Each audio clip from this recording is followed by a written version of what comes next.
Então, esse encontro, a princípio, a gente tinha até pensado, ele, né, nem pensou em gravar, não fez uma grande divulgação, né, no sentido de familiarizar o grupo mesmo um pouco com as discussões, mas tendo em vista aí, né, que a gente vai ter uma grande colaboração, né, de uma psicanalista, né, e que estava aí na fundação, né, dessa presença da psicologia aí na residência, eu acho que vai ser interessante a gente manter um registro aqui. Então, por favor, professora Ana Augusta, né, que é professora do Departamento de Psicologia da UFES, eu vou pedir para você começar a nossa conversa hoje, tá bom? E agradecer aí novamente a presença. Eu que agradeço, Ariana, o convite, né? E, assim, muito feliz aqui de participar. Sempre que eu tiver oportunidade, se você me permitir, estarei presente no grupo, né? Muito feliz de rever alguns queridos aqui, que eu não via há muito tempo, né? Então, acho que eu poderia começar, né, contando um pouco dessa minha história com a residência, porque teve um antecedente a essa história que eu acho que é importante, assim, né? Eu coordenava um projeto de extensão desde 2005 para 2006, que foi quando eu retornei do meu doutorado, no ambulatório de saúde mental do CAM para crianças e adolescentes, né? O ambulatório em si era coordenado pelo Rui Perini, que é psiquiatra, né? E o projeto de extensão, então, se somou, né, a esse trabalho que ele já fazia lá, né?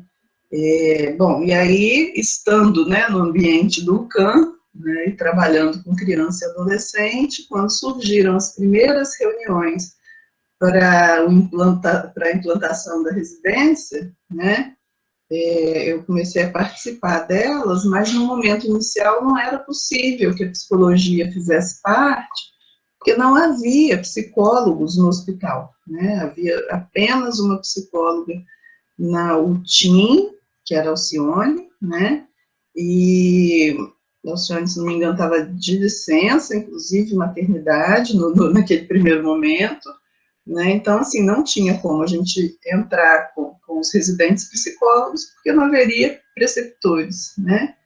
E aí, com a entrada da EBSER, isso foi possível, né, assim, e aí eu acho que na terceira ou quarta turma, a psicologia, então, entrou, né? E continuei com esse projeto ao longo de 10, 11 anos, né?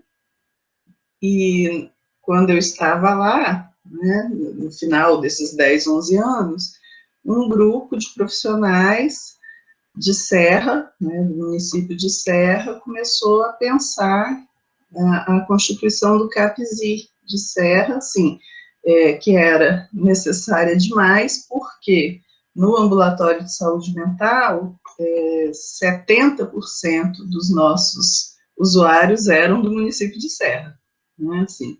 Então, a Serra começou a implantar o CAPS e essas profissionais, elas estavam fazendo uma espécie de percurso, né, por vários serviços onde havia, né, esse atendimento em saúde mental para criança e adolescente, e quando elas estiveram no ambulatório, elas me convidaram, então, para participar com elas da constituição do CAPS, né? Então, o CAPS funcionou como ambulatório antes, né, da construção do prédio e tal, e desde então eu estou trabalhando com esse grupo de Serra, né? Então, a residência veio aí nesse intervalo das minhas andanças pelo Hospital das Clínicas, né? Bom, eu não preparei exatamente um texto, assim, que eu vá ler, nada disso, né? Conversando com a Ariana, ela me deixou bem livre, assim, para falar do que eu quisesse. E, assim, nesse momento, na semana que vem, eu vou começar um curso de extensão para o CAPES, né? Por isso ele não foi divulgado, porque é um curso interno que faz parte do programa de extensão, né? Volta e meia a gente tem esse esse tipo de atividade, né? Então, quando eu fui discutir com eles os temas para a gente montar esse curso juntos, veio muito uma demanda, né, dos profissionais do CAPES, de que eu falasse da importância de se atender crianças e adolescentes na saúde mental. Essa demanda, ela não é por acaso, sim. A gente percebe, historicamente, né, um atraso nessa atenção dirigida à criança e ao adolescente, né, e a gente percebe também, em muitos locais, não é em Serra, né, estou falando assim amplamente, né, uma certa resistência ao atendimento de crianças, né, assim, não é todo local que se dispõe a atender. Então, eu fiquei pensando, né, com os meus botões, assim, vou falar disso, do porquê atender crianças, então, em saúde mental, de porquê dirigir essa escuta às crianças, né? E, Ariana, você me perguntou de texto, eu não me baseei em nenhum texto, assim, né, eu fui só pensando, mas me lembrei de um artigo da Leda Bernardino, que se chama O Desejo do Psicanalista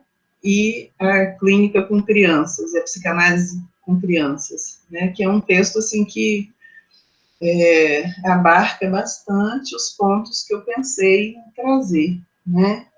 Então, assim, quando a gente toma aquele documento do SUS, que a gente sempre gosta de retornar a ele, que é Caminhos, né, para uma política de saúde mental infanto-juvenil, né, tá ali, né, como máxima, a questão de que a criança é um sujeito, a criança ou adolescente, né, são sujeitos e que assim devem ser acolhidos, né, como sujeitos. E com isso, lá naquele documento, o que eles querem enfatizar é que a gente escute a criança e o adolescente pela própria boca da criança e do adolescente, né? Por quê?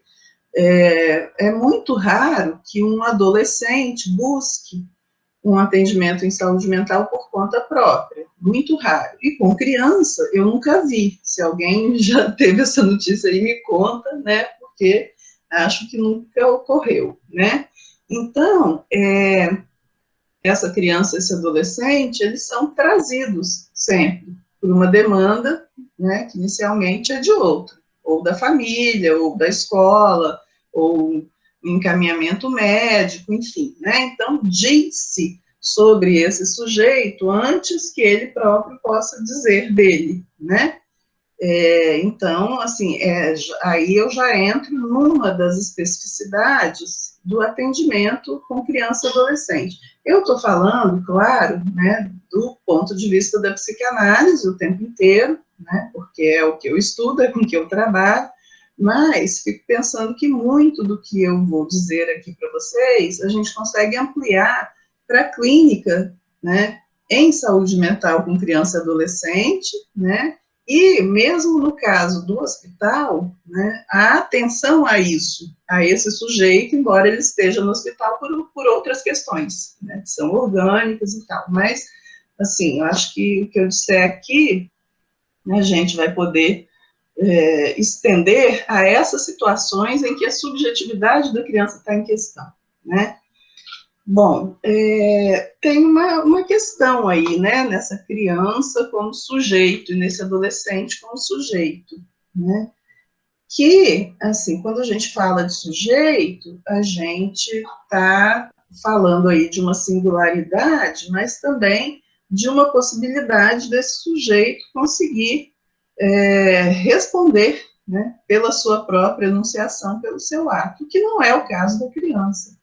Né? Ainda que a gente escute uma criança, quem responde pela criança, inclusive legalmente, mas não só, né, em função da constituição do sujeito mesmo, é ainda um outro. Né? Então, essa posição, né, subjetiva de responsabilidade em relação ao que diz e faz, no caso da criança, é ainda sustentado por esse outro, né? Bom, então a gente já tem aí dois elementos, isso de que a demanda inicial não é diretamente da criança e do adolescente, e isso de que ele não tem como responder por aquilo que ele anuncia enquanto sujeito, né? Então já são duas especificidades aí dessa clínica, né? Porque a criança é um sujeito em constituição, né? E do ponto de vista da psicanálise, a gente não pensa essa constituição no sentido de um desenvolvimento, né? Claro que há uma maturação aí, um desenvolvimento, né, do corpo, biológico e tal, né? Mas essa constituição do sujeito, né, embora na infância haja momentos privilegiados disso, a gente não pensa como por uma linha de desenvolvimento, né? Estou pensando aqui, opa, desculpa, gente, eu esqueci de tirar o som aqui do celular.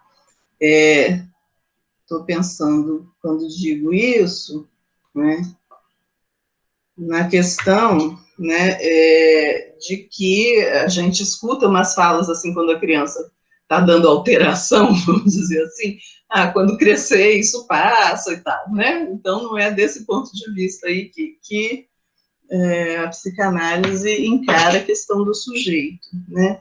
E antes de entrar aqui na reunião com vocês, me vieram à cabeça, meio na associação livre, duas frases que eu ouvi. Uma faz muito tempo mesmo, acho que mais de 10 anos, que eu estava na sala de espera de uma psicanalista para fazer uma supervisão, e aí, na hora que ela abre a porta, sai uma criança lá de dentro, né? E aí eu falei para ela, na hora que eu entrei, eu não sabia não que você atendia criança. Ela riu, olhou para mim e falou, mas eu só atendo criança, né? Então, assim, tem essa questão da criança assimilada ao próprio inconsciente, né? Do infantil em psicanálise, que depois eu vou tomar isso um pouco melhor. E a outra frase que me veio à cabeça, como eu disse, hein, gente, associação livre mesmo, assim, depois a gente vê onde é que isso pode nos levar.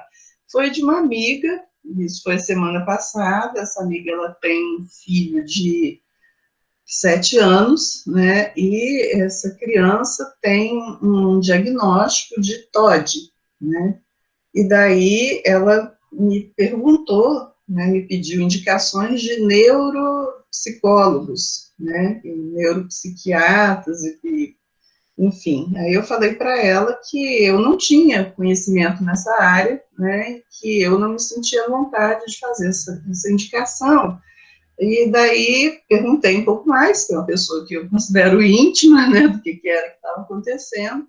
E daí ela me disse que então o filho tem esse diagnóstico de TOD e que ela precisava investigar se também tinha associado TDAH, porque se tivesse o TDAH associado, aí não tinha nada a ver com a criação, nenhuma implicação com os pais, né? Agora, se fosse só o TOD, podia ser alguma coisa ali da relação entre eles, né?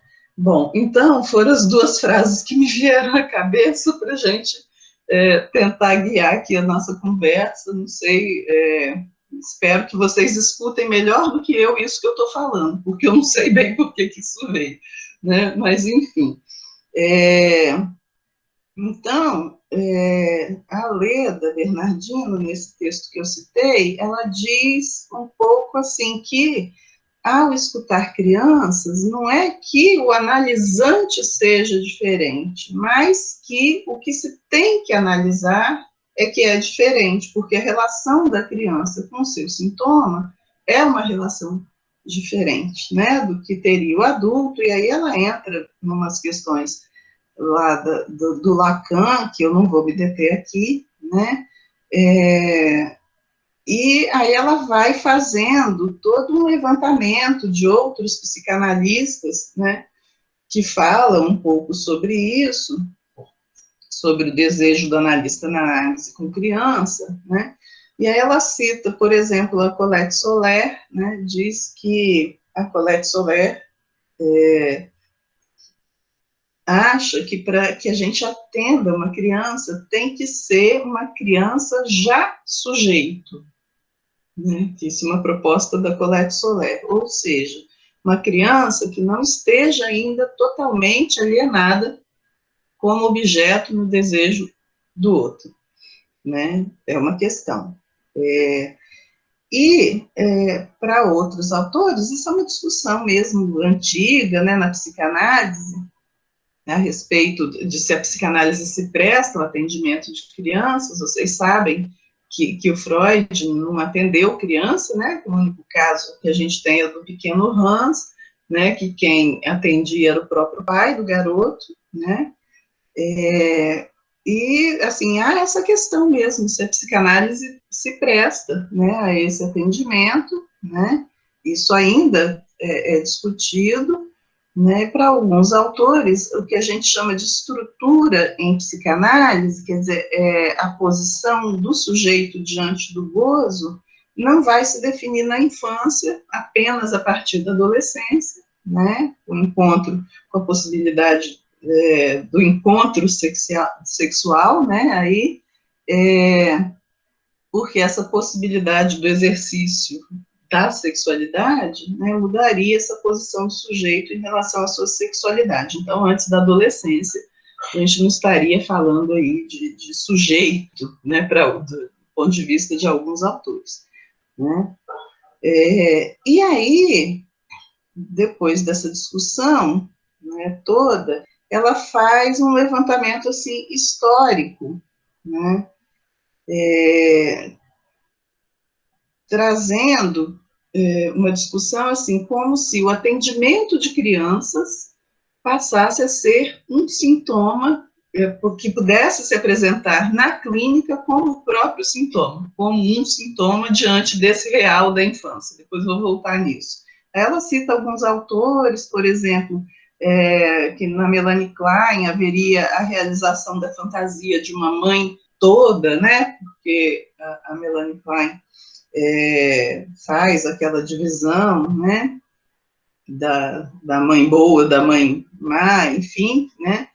Que na Ana Freud teria essa questão de uma idealização educativa da infância, no Bruno Bettelheim seria uma tentativa de reparação da infância perdida das crianças, né, que viveram em campos de concentração. Depois ela fala também do Winnicott, que ela diz que o Winnicott tem uma fascinação pela maternidade. Então, essa autora vai fazendo esse histórico de psicanalistas, né, que atendem crianças e que criam suas teorias sobre isso, né, e vai colocando aí o sintoma de cada um desses psicanalistas, quer dizer, como se essa teoria e essa prática com crianças fosse uma resposta sintomática dos próprios criadores aí das teorias. É a leitura dela, né, só estou trazendo porque achei interessante aqui. Né? Mas, voltando ao ponto inicial, né, do porquê atender criança, fico me perguntando o que causa, né, nos profissionais esse atendimento, né? E a criança, isso também está no texto da Leda, né, a criança fascina e horroriza, mas aqui ela não está falando da criancinha que aparece com lacinho no cabelo, ou com, né, no nosso consultório. Ela está falando da criança com A maiúsculo, né, que seria que a criança do dia a dia remeteria à presença dessa A criança com A maiúsculo, né, que é alguma coisa que remete à origem, para sempre perdida de cada sujeito. Né? Então, assim, essa fascinação e esse horror, né, ambos estariam ligados a isso, né? Quer dizer, essa origem que não dá para resgatar de todo sujeito, né? Quer dizer, todo adulto tem a sua infância perdida, tenha sido ela boa ou ruim, enfim, né? Isso é alguma coisa que não dá para retomar, né? De forma alguma. E aí, essa autora, ela pensa esses efeitos, né, do atendimento da criança no profissional por aí, né, que a criança presentificaria isso à infância, né. Então, esse real que emerge aí com a presença das crianças, né, produziria efeitos na clínica, né? E que o analista de criança, diz ela, e eu diria todo qualquer analista, deve responder a cada dia por que trabalhar com isso, né? Assim, qual é o desejo que está envolvido nesse trabalho, né? Que a interrogação sobre o desejo é, então, central, e a clínica com crianças sempre atualiza essa interrogação, né? E aí, um pouco sobre essa questão do infantil na psicanálise, né, que tem a ver com a sexualidade. Freud vai dizer em vários lugares, né, que a sexualidade do neurótico é a sexualidade infantil, né, e que sexualidade? Uma sexualidade que é pré-edípica, segundo, né, poderíamos pensar, que giraria em torno de um outro sem barra, de um outro sem falta, né, quer dizer, esse perdido aí para sempre, né, de uma sexualidade sem castração, vamos dizer assim, né, onde a lógica da diferença não comparece, né. Então, o núcleo da neurose é essa sexualidade infantil, né? E é na sexualidade infantil que estão os elementos para a construção do fantasma fundamental, ou seja, o infantil e o inconsciente, eles se assemelham, né?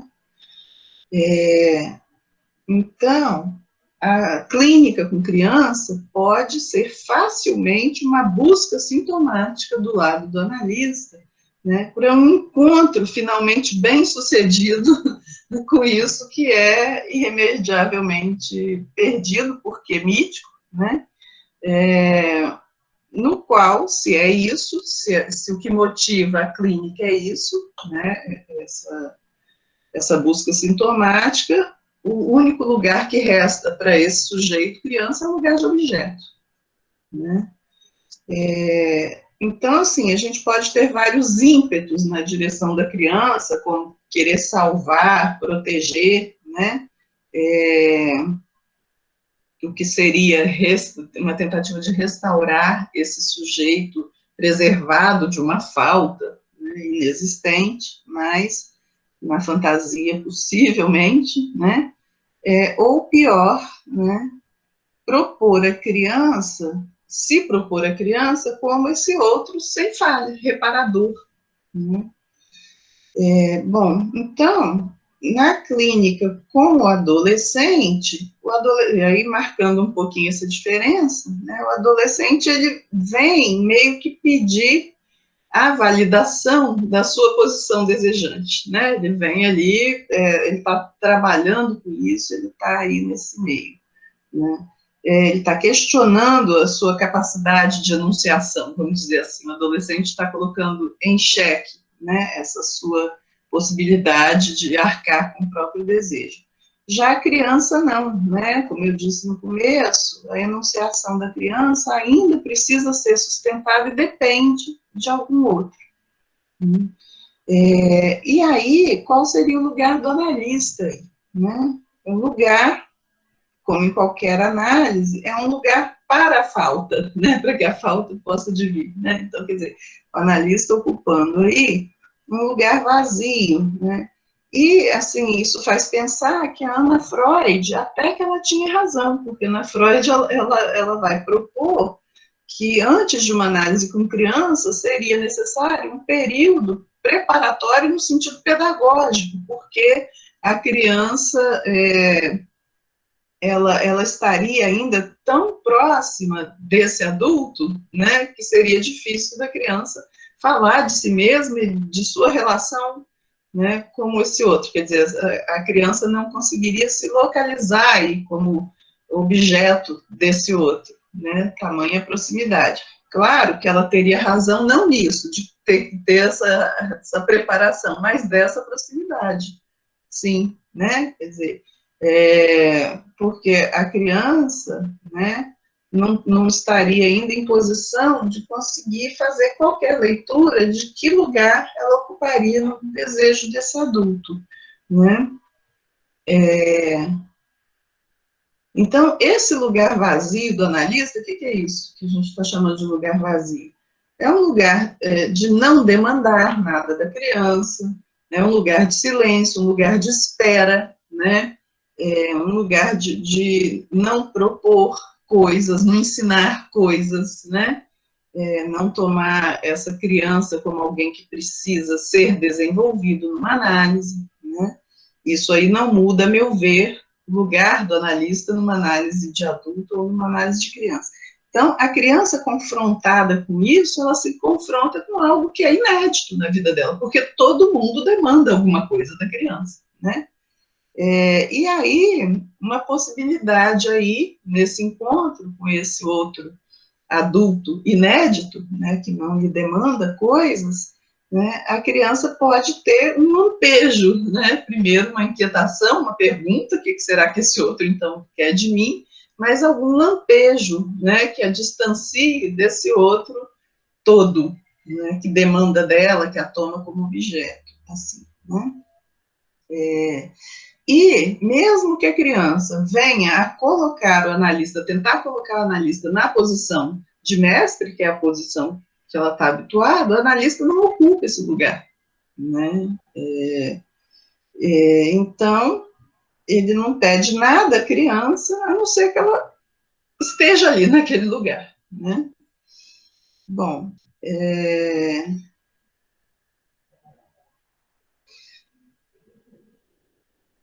mas a relação da criança com esse outro, que demanda dela, né, que o tempo inteiro está dizendo a ela o que ela precisa ser, a relação da criança com esse desejo do outro não é uma relação de recusa, em geral. Pelo contrário, ela está muito atenta a ler esses sinais, né, de onde é que esse outro a quer, né? Ela não se defende disso. E, portanto, os efeitos disso vêm no sintoma, né? Os pais da criança, eles necessariamente, os pais ou quem cuida dela, né, necessariamente, eles trazem mais uma questão para análise com criança, né, porque eles podem estar presentes ou não, isso também é uma coisa, um ponto de discussão entre os analistas de criança, né, alguns inserem os pais muito nesse atendimento, outros não inserem nada, né, alguma coisa assim, já alguns trabalham como se fosse algo já pré-estabelecido e não do momento de cada caso e de cada caso, né, da singularidade, né, mas enfim, esses pais presentes ou não, eles vão aparecer nessa clínica de qualquer forma, né? E aí o risco aí é da gente tentar, então, mesmo que a gente consiga, de alguma maneira, ocupar esse lugar de analista com a criança, da gente tentar, então, pedagogizar os pais, né?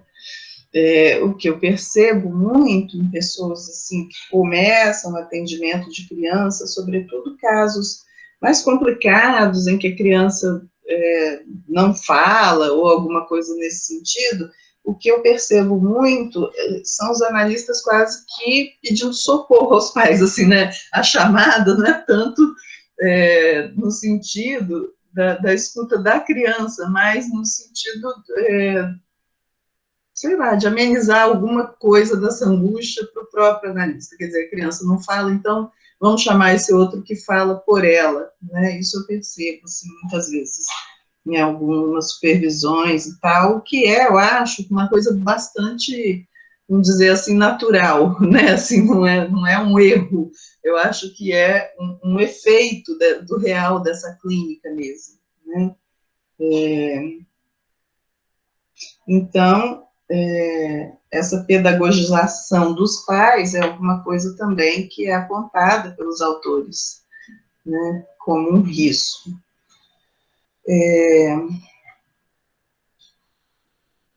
E, assim, acho que a importância dessa escuta dos pais, né, é que a criança ela não consegue, a meu ver, sozinha, fazer essa separação do lugar de objeto do desejo do outro. Tem sempre uma pergunta para todos nós sujeitos, né, e para a criança ainda mais, que é: será que esse outro pode me perder, né? Assim, se eu caio daí como objeto, se passa com esse outro, assim. Mas isso não é só uma preocupação da criança, né, de como é que vai ficar a mamãe se eu morro, não, né, assim, quando ela está aprisionada nessa pergunta, né, e se ela encontra no outro uma questão quanto a isso, quer dizer, o outro não pode perdê-la, ela também não consegue se soltar, né? Porque se o outro não pode perder, é claro que essa separação, que essa perda, pode resultar em algo muito grave para a própria criança. Então, assim, essa questão da criança ir se colocando aos poucos numa análise como sujeito, né, isso depende do ponto em que esse outro está em relação ao seu próprio desejo e à sua castração. Quer dizer, ele consegue soltar essa criança como objeto ou ele não consegue, né? Então, na clínica do dia a dia, com criança, isso está presente, muito presente, o tempo todo, né? A gente escuta o tempo inteiro das mães, sobretudo, eu, por exemplo, não posso trabalhar porque ninguém fica com essa criança, só eu, tem que ser eu, né, assim, uma coisa de uma ligação aí absoluta, inflexível, sem possibilidades para um e para outro, né, no caso. E já devo ter, alguns de vocês já devem ter ouvido esse meu exemplo, porque foi muito paradigmático, não é um caso que eu tenha atendido, foi relatado também por uma colega, né, que ela atendia uma criança, que só vivia a mãe e a criança na casa, e a criança ia muito, muito bem na análise, tá, de repente somem, desaparecem, e assim, sem nenhum indício de que isso ia acontecer, simplesmente desaparecem, e daí ela vai atrás, vai saber o que aconteceu, e a mãe está acamada, sem poder se mexer. Essa criança está aos cuidados de uma vizinha, né, que nem sabia, eu acho, dessa história, dessa análise, portanto, não levava, e a analista, então, consegue um contato com essa mãe para perguntar o que aconteceu com ela. Aí ela relata que da última vez que estiveram no consultório da analista, ao sair, ela, a mãe, precisou mudar de posição muito rápido, e aí ela travou a coluna e ficou entrevada, né? Então, assim, ficou lá de cama, sem poder realmente se mexer, né? Então, assim, essa separação, não há como forçar isso, não há como forçar, né? É alguma coisa a ser construída dos dois lados, essa possibilidade, né? E, então, assim, essa questão da transferência dos pais com o analista da criança, ela é fundamental, né? Porque o analista da criança vai encontrar aí, né, na participação desses pais, um aval à análise, que é como se ele estivesse dizendo, sim, você pode, sim, sair do seu lugar de objeto, que eu aguento, né? Então, é esse aval aí que permite sustentar uma análise de criança. Sem isso, a gente não consegue, né? Né, assim, o que parece é que na cultura tudo é muito dificultado para a criança em termos do desejo, assim, porque a gente tem padrões, né? Esses padrões, eles são muito exigentes em relação à criança, né? Assim, e a exigência, acho, principal da nossa contemporaneidade na direção das crianças é uma exigência de felicidade, né? Que a infância é o momento de uma felicidade plena, então com isso a gente nega a dor de existir, que é do humano e inclusive da criança, e essa dor de existir, né, confina com desejo. Então, se a gente nega isso, as possibilidades de um advir desse sujeito do desejo aí fica cada vez mais complicada, né? E aí vem, né, gente, essas questões dos diagnósticos. Esse TOD, eu confesso para vocês que até hoje eu sinto uma inquietação quando eu ouço, né, já é uma coisa antiga, mas eu sei lá, se me dá vontade rir ou de chorar, eu não sei o que me inquieta, assim, não sei se é o nome, né, que parece bebida de achocolatado, não sei se é isso, mas, assim, essa questão, ou do TDAH, assim, o Todd era criança mal educada, né, era criança birrenta, criança pirracenta, né, e então, se a gente fala de pirraça, de falta de limite, qualquer coisa assim, né, que as famílias falavam, né, o que acontece? O que é isso, Ariana? Vai acabar a reunião? É outro livro? Não, não. Depois eu explico. É um artigo excelente sobre Todd que eu vou te recomendar. Ah, tá, Aí eu coloco aqui para não esquecer. tá Mas bom. pode continuar.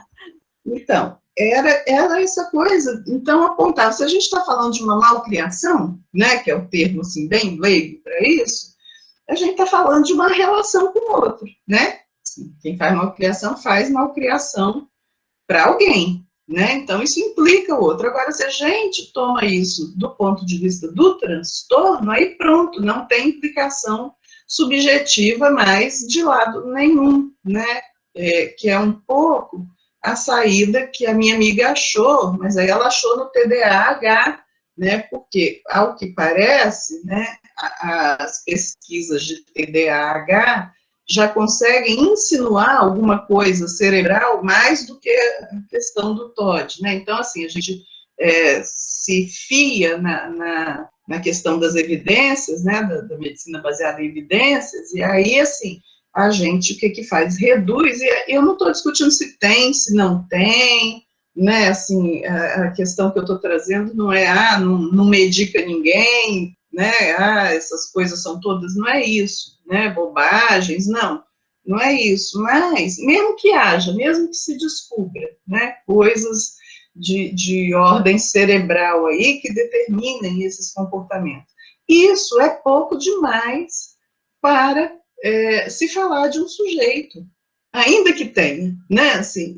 um sujeito não se reduz a uma célula qualquer ou uma falta de conexão qualquer, né, então, assim, e acho que para a criança que ainda está construindo esses laços com a cultura e com os outros, isso é muito, muito grave, porque se é um adulto, né, que vai medicar contra, sei lá, depressão, ansiedade e tal, as possibilidades de laço dele, me parece, né, tem mais consistência, vamos dizer assim, né, porque já são mais amplos, talvez, estou aqui supondo, né, mas na criança isso me parece um pouco mais sério, porque ela ainda não saiu daquele contexto mínimo ali, com esses outros primordiais, e daí já se cala a questão dos laços, desde aí, né, então, sei lá, gente, era um pouco isso, assim, me parece, né, que dos discursos contemporâneos, né, a psicanálise é um dos únicos, vocês me citem outros, por favor, assim, que consegue dar ênfase nessa questão da dor de existir na infância, né, assim, então, me parece muito urgente que a gente se disponha a esse trabalho que traz um real, que traz um incômodo, que traz umas dificuldades a mais do que a clínica, né? Me parece que isso é uma convocação já suficiente, assim, né? Poder reconhecer a dor de existir na criança, uma vez que, para a psicanálise, isso está de braço dado com a possibilidade do desejo. Então, foi um pouco o que eu pensei, assim, em trazer, mas pontos soltos, gente, sem aprofundar nada teoricamente, né, só coisas que foram vindo na associação livre, assim, na cabeça mesmo. Ana, foi ótimo, foi muito bom te ouvir. Você desculpa se eu te interrompi com o artigo do Todd aqui, Não, porque... Agora, essa coisa do Google, eles acabam a reunião em 1 hora, não está tendo isso? Daí você tem que mudar de sala e tal, e aí eu pensei que era isso que você estava chamando para começar a outra sala. Achei que era isso. Não, é Não só tem porque problema. foi ótima a sua fala, e esse artigo eu sempre passo ele como uma primeira referência para essa temática, E até vou contar que, né, a partir do estágio no CAPSI, a gente escreveu um pouco sobre isso também, né, sobre esse diagnóstico, né, que traz uma coisa, né, Ana, que você colocou, que é justamente retirando um pouco a possibilidade da criança falar, né, porque é uma criança tida como mentirosa, às vezes, uma criança que vai enganar o adulto. Então, assim, você fala, nossa, então como é que você vai abordar, né, assim, como é que... Então, tem várias questões, né, e eu concordo com você, assim, né, quando você traz que a psicanálise ainda é um dos poucos discursos que se dispõe a ouvir o que a criança tem a dizer, né? E eu acho que quando a gente faz isso, né, eu trabalho, né, até com crianças que não falam. Hoje está muito baixo? Vocês estão me ouvindo? Ah, deixa eu aumentar aqui para ver se é isso que funciona. Peraí. Bom, melhorou, Thaís? Thaís colocou aqui. Vou tentar falar mais perto aqui.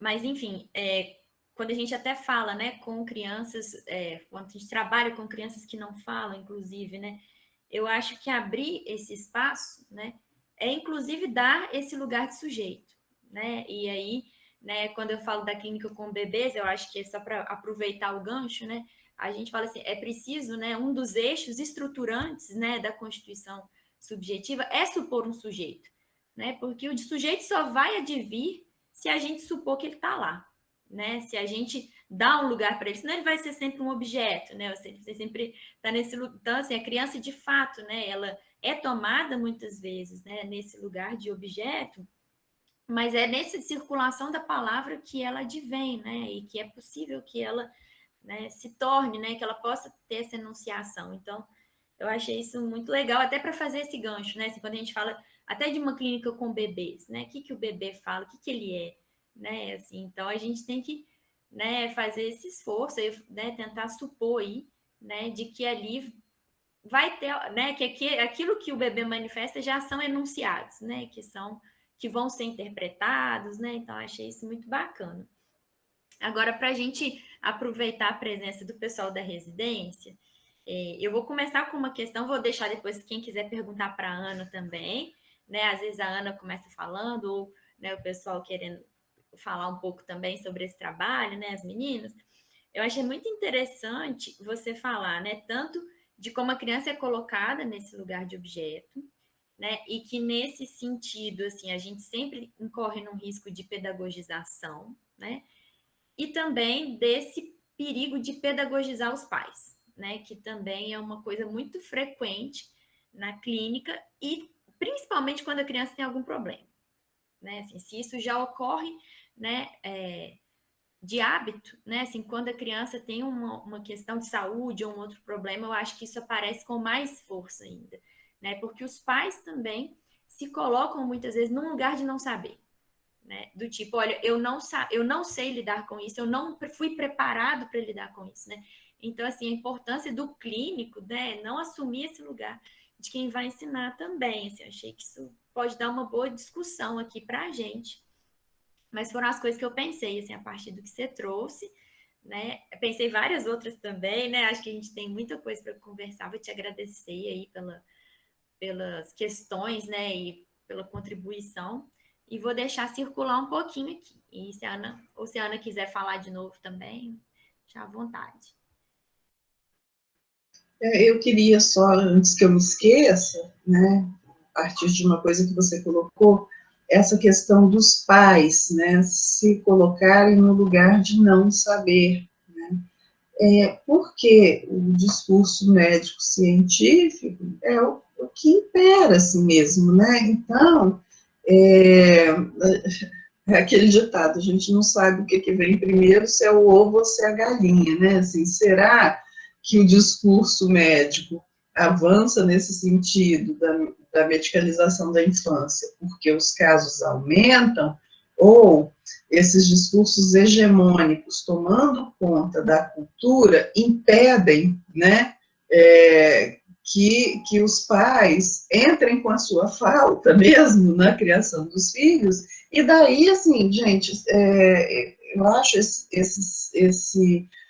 bom, uma coisa que eu acho que é importante dizer, né, isso que é chamado de transtorno para a psicanálise é chamado de sintoma, né? Assim, então, será que essa coisa do TDAH, esse corpo que não para, não é um corpo sem lugar, porque, né, não se encaixa nessa falta do outro que não há, né? Assim, então, me parece que o que vem primeiro, né?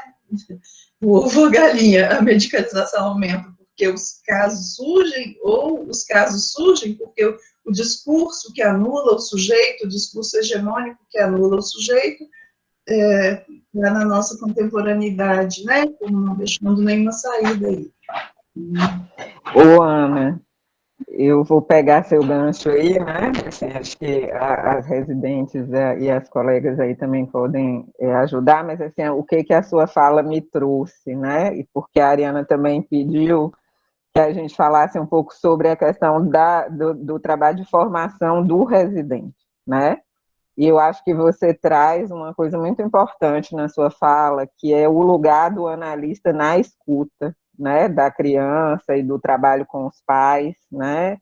E eu acho que é essa via que aproxima o que você traz aí do seu trabalho, da sua experiência, que é bem importante, muitos pontos fundamentais, assim, e eu vou colocar um pouquinho disso no lugar do preceptor, né? Porque, assim, a gente aqui tem residência, né, multiprofissional, e tem a psicologia inserida na residência, só que os nossos residentes, eles não vêm para estudar psicanálise, né? Então, isso é uma coisa muito curiosa também, porque é muito importante, é uma coisa que eu faço um esforço muito grande, de que eu não estou aqui para formar psicanalista, apesar de que eu só posso trabalhar a partir da vertente da psicanálise, porque é o que dá o eixo da minha intervenção, né?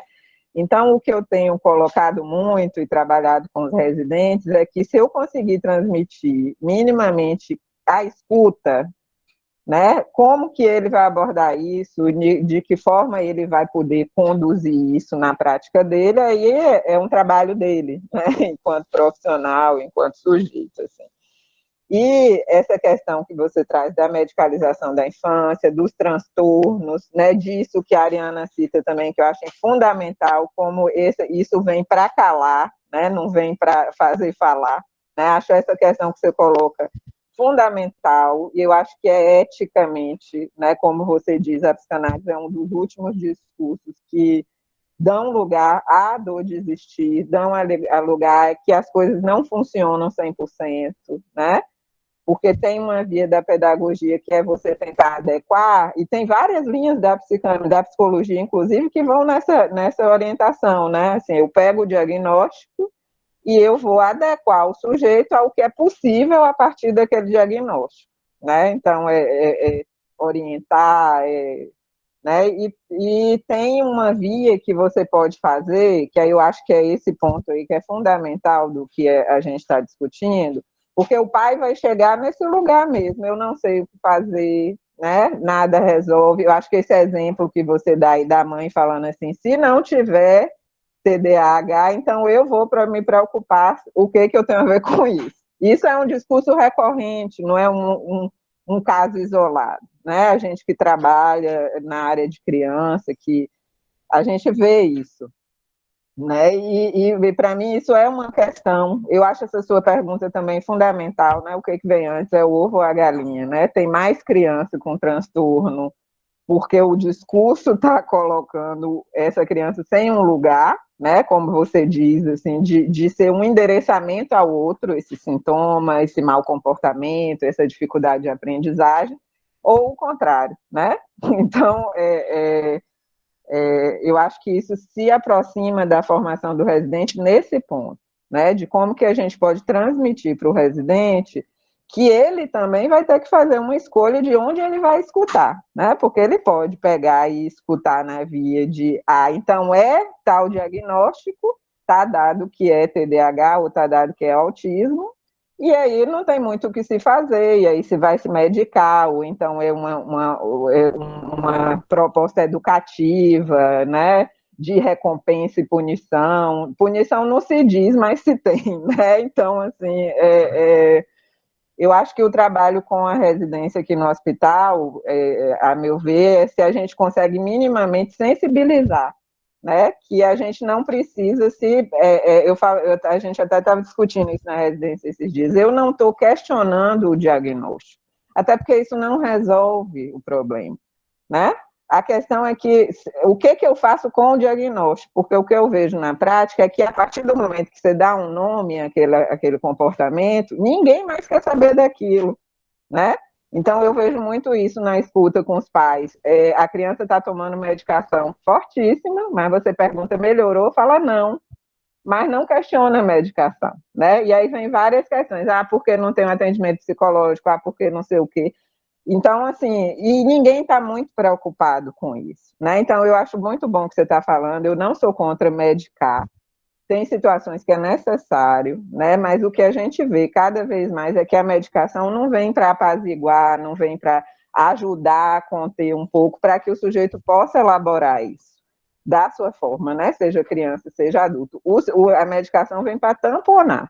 Ou então para eu me descansar, eu não tenho mais nada a ver com isso, é assim mesmo, essa criança não tem jeito, né? Então, assim, eu já atendi várias situações, assim, da criança reclamando de efeitos colaterais fortíssimos, dor de cabeça, confusão, e ninguém se questionava se realmente era o fato de manter aquela medicação ou não, né? Então, acho que essa discussão que você traz é fundamental para quem trabalha com criança, né?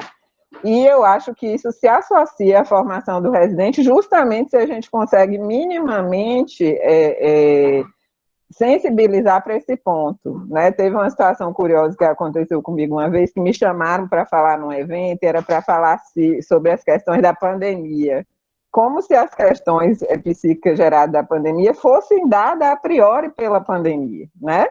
E é óbvio que a gente sabe que teve os efeitos, e tem esses efeitos na clínica com crianças, no trabalho no hospital com crianças, né? A gente está vendo os impactos disso, né? Crianças que nasceram e que nunca foram no pediatra, né? Que a primeira consulta com o pediatra é numa internação, porque nesse período não tinha, não conseguia, né? Crianças com atraso de desenvolvimento porque a mãe tinha medo de botar no chão para brincar, porque está com medo, né? Então, assim, essas coisas todas, eu acho que se a gente consegue transmitir minimamente que a coisa não está dada de saída, né?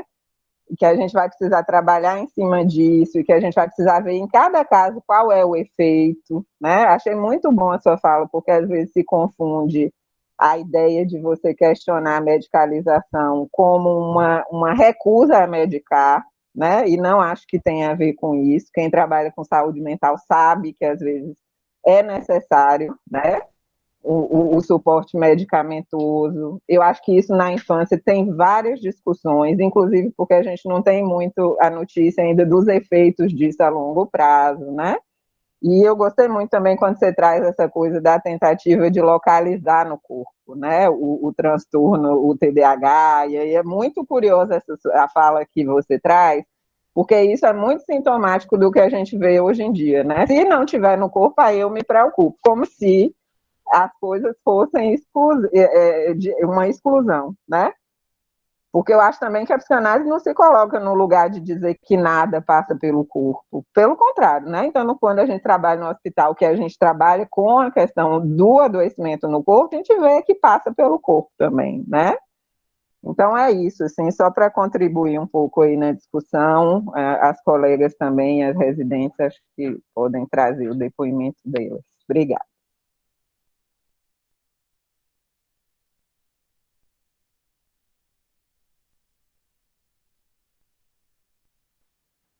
Obrigada, Jamile, por começar, né? Vamos ver se queria ouvir. Hoje a gente convidou, né? A gente faz essas reuniões, né, com a preceptoria, né, da residência, e hoje a gente combinou de estar junto aqui. Então, eu acho que até queria ouvir a Amanda e a Thais para saber o que elas acharam dessa aula que a gente já teve com a Ana, né? E que a gente agora está, né, prolongando essa conversa. Acho que a Jamile trouxe uns pontos que são, né, assim, essenciais para a gente pensar, né, nessa relação com o corpo, né, com, enfim, o sintoma, a medicação, e a gente vê isso mesmo, né, assim, eu acho que não só na saúde mental, né, como, enfim, como que é importante às vezes, a criança saber para que ela está tomando a medicação, né? Para que aquilo serve e que alguns efeitos, algumas coisas que ela pode estar sentindo podem ter a ver com isso, né, Jamila? Acho que você traz isso.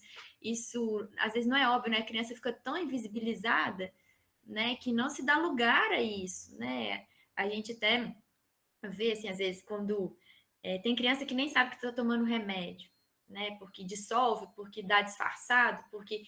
Então, assim, como que... Né, quantos cuidados a gente pode ter nessa relação, né? Para que essa criança também vá tomando um lugar, né? Nesse tratamento, né?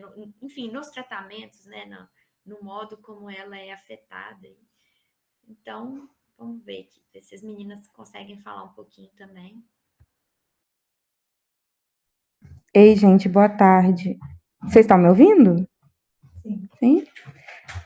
Eu tô no login da Amanda, mas eu me chamo Thaís, eu sou residente, né? Passei pela pediatria, passei pelo ambulatório, agora eu tô na UTIM. Então, eu queria falar um pouco sobre o que a gente estava, na verdade, vocês estavam falando um pouquinho mais cedo sobre essa coisa do sujeito, né? Agora na UTIM eu vejo muito em relação a isso, como que isso acontece com os bebês, né? Eu acho que lá eu percebo assim que muito se evoluiu no sentido de perceber esse bebê como algo além de um corpo. Então, a gente fala muito dos bebês pelo próprio nome do bebê. Às vezes a equipe tem muito esse costume de falar RN de fulana e não fala o nome do bebê. O bebê, muitas vezes eles nem sabem, né? Então a gente faz um pouco desse trabalho de chamar pelo nome do bebê, e de reconhecer esse bebê mesmo, assim, de perceber como que ele é, se ele é mais tranquilo, se ele é mais agitado, se ele quer mais o colo, se ele quer menos o colo, e eles têm mesmo essas diferenças, né, e a gente reconhece isso, e a gente busca também que outras pessoas sejam capazes de reconhecer isso também, esse bebê como um bebê mesmo, né, como um sujeito, né? E inclusive nós temos um caso aqui de recentemente, eu não vou lembrar muito bem qual foi o contexto, mas uma das médicas falou para a mãe que o bebê era muito irritado, e muito bravo, isso aí, a palavra que usou esse bebê é muito bravo. E a mãe não gostou muito, não, falou que não é isso, não é que ele é bravo, né, que ele é outra coisa, que ele é mais acordado, mais ativo, né. Isso mostra também que essas mulheres, elas também têm essa possibilidade, elas conseguem reconhecer esse bebê com essas particularidades, como um sujeito mesmo, né? Eu acho que é interessante ver isso na UTIM, desde tão cedo, assim, desde um prematuro, bebê de 900 gramas, e tá lá, um bebê agitado, um bebê que é a cara do pai, é um bebê... Eu já ouvi dizer até que a mãozinha é igual à mão do irmão. Eu já ouvi de tudo, assim, esse bebê, ele tem... Né, na fala dessas mães, muitas vezes eles têm várias características, assim, já é uma pessoa completa, né? Eu acho que foi uma coisa que para mim destacou bastante nessa experiência da UTIM. Ai, que bom te ouvir, Thaís. Eu acho que, né, eu acho que é isso mesmo, né? Assim, que a gente tem que preservar, né? Porque às vezes as famílias ficam tão tomadas, né, pelo parto prematuro, né, pela própria situação da UTIM, que às vezes perdem essa capacidade ou ficam numa postura de espera, né? Assim, não, vamos esperar ele sair para poder investir, né? Assim, tem muito disso. E poder dar lugar para isso e concordar com a mãe, né? Você acha, né? E começar a ver essa criança de outra forma, achei isso, é muito importante esse trabalho, eu acho que é fundamental, né? Que possa se ouvir isso, né? E dar lugar para esses sujeitos, né, que você traz, assim. Então, eu acho que é mais preocupante quando a gente não escuta isso, né? Quando a gente vê que, como eu disse, às vezes fica numa postura de espera, né? Até uma postura defensiva, muitas vezes, né? Assim, então, eu acho que dar o nome, né? Enfim, poder falar desse bebê ainda que ele ainda esteja nessa situação, né? Como você disse, que vai ter que passar um tempo ali no hospital, né? Em que tem várias dificuldades, né? Que vão se colocar. Achei importante. O que vocês pensaram aí, pessoal do grupo também, agora? Quiser fazer perguntas, né? Aproveitar a presença dos convidados. Só uma coisa que pensei na fala da Thaís, né, que muitas vezes tem isso, de chamar o bebê de RN de fulana, mas a fulana é chamada de mãe, e não pelo nome dela, muitas vezes, né? Mãe, mãezinha, então, assim, quer dizer, a subjetividade fica excluída para todo lado, né? Assim, às vezes acontece, claro, não é sempre. Bem lembrado, e isso é super importante também, né? Assim, dar lugar para essas mulheres que se tornaram mães ali naquele momento. Né?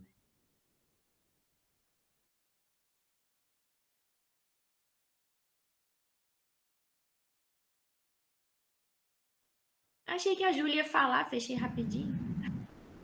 Então, eu tô aqui, mas eu também estava querendo esperar para ver se alguém se animava a falar antes, senão é sempre a gente que fala de novo e de novo.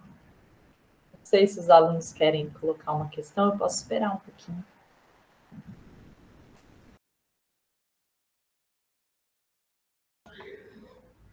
Oi.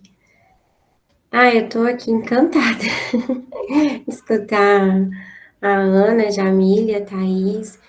E eu acho que, assim, o que a Thaís traz ali, por último, essa questão de sair só do campo orgânico, né, daquele corpo que está sendo manipulado por médicos, né, assim, em busca de uma sobrevivência, e ir para o campo do desejo, como a Ana estava falando mais cedo, assim, enlaçar esse corpo orgânico também no campo subjetivo, né? Nesse campo do desejo, colocar essa mãe, esse pai, ou enfim, quem está ali, né, nessa primeira função com a criança, também nesse campo, assim, autorizar, porque muitas vezes é um ambiente onde isso não é autorizado, né? Acho que a Ariana fala um pouco, assim, tenho medo de, e se a criança não sobrevive, né? Você vai criar um vínculo, e aí, para superar esse vínculo, só que, inclusive, há estudos também que diz, né? A criança muitas vezes sobrevive justamente porque forma esse vínculo, porque ela é colocada no campo do desejo desse outro que está ali oferecendo cuidados para além do orgânico, para além de uma sobrevivência do corpo, né?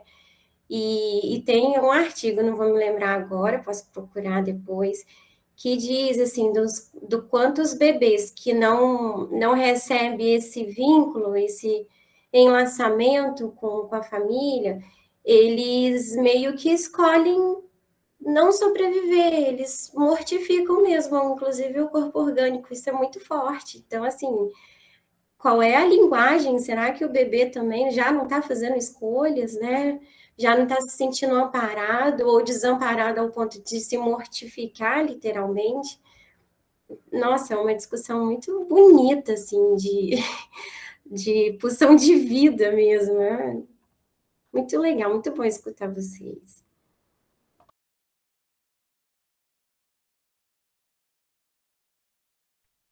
Oi, boa tarde. Eu queria falar, deixa eu virar para mim aqui. Como eu falar isso? Primeiro eu vou agradecer, eu adorei ouvir, acho que a discussão é super importante. E o que me atravessou? Bom, eu estava lendo antes um texto, Processos Grupais, e aí estava tocando no ponto de que a psicanálise é uma coisa super individualizante, que que tem uma origem, né, na modernidade, onde foi descoberto o indivíduo, assim, né, que a pessoa poderia pensar pela própria cabeça, enfim. E aí tem as suas críticas para isso. Mas, ao mesmo tempo, eu penso que, assim, as coisas já estão tão sendo individualizadas, os sofrimentos são tão individuais, são, tipo assim, são tão individuais mesmo, assim, aquela pessoa está sofrendo e ela vai procurar um médico, ela vai procurar. Não sei, não tem outro jeito de fazer isso. Enfim,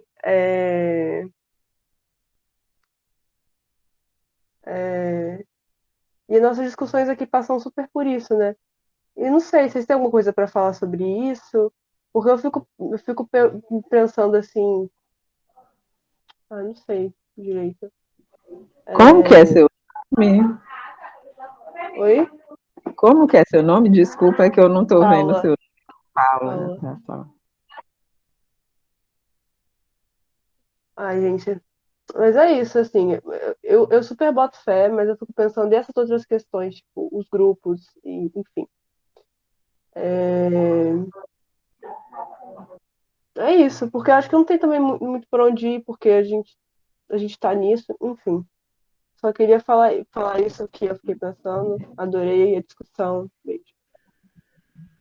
Não sei, Ariana, eu posso conversar um pouquinho aqui com a Paula, que eu gostei muito da questão que ela trouxe. Fica à vontade, Jamile. Não, Paula, assim, eu acho bom esse tipo de questão vir, né? Porque às vezes a gente pensa essas coisas e aí a gente não consegue falar e aí a gente não consegue trazer isso para discussão, porque isso é muito comum mesmo, né? Se associar a psicanálise numa coisa que é um trabalho com o indivíduo, né? Que está levando em conta somente aquele sujeito, né? Mas o que a Ana estava trazendo com a questão dela, quando ela coloca lá a pergunta do ovo e da galinha, né, se é o social que faz aumentar os casos, os casos estão dando algum respaldo para isso crescer no diagnóstico, acho que ela já está sinalizando para a gente que esse sujeito não é separado do social, né, que esse sujeito, inclusive, se constitui nessa relação com os outros, né, que é o que a Thaís trouxe, né, do bebê que a gente precisa nomear.